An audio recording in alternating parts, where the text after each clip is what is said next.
Thousands of police officers from all over the country made their way to New York City to attend the funeral service for one of their brothers who was killed in cold blood last weekend. Many officers from Connecticut also made the trip to show their support. News 8's Brian Spiros has this story.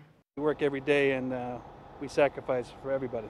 Today, that sacrifice was front and center for roughly 250 police officers here in our state.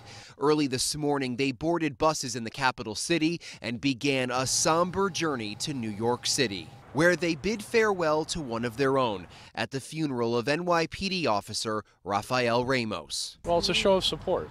We've had two officers that were murdered in the line of duty.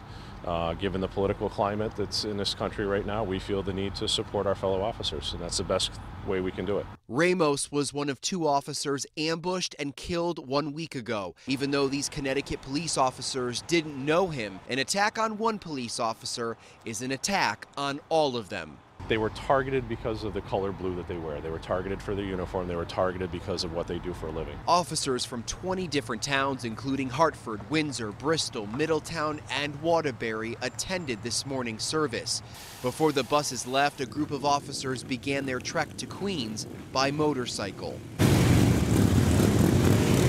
The officers were also joined by members of the state police. We do the same job, and when one of our fellow law enforcement officers is hurt, injured, or killed, it affects all of us dramatically. For all of these officers, today's stand in solidarity shows the strength of their bond and just how dangerous it can be to serve and protect. We don't need to loot. We don't need to riot. We're going to go there and show our support.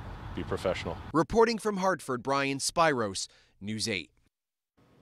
Officers from the Waterford Police Department were also in New York to pay their respects to Ramos, as well as officers from South Windsor.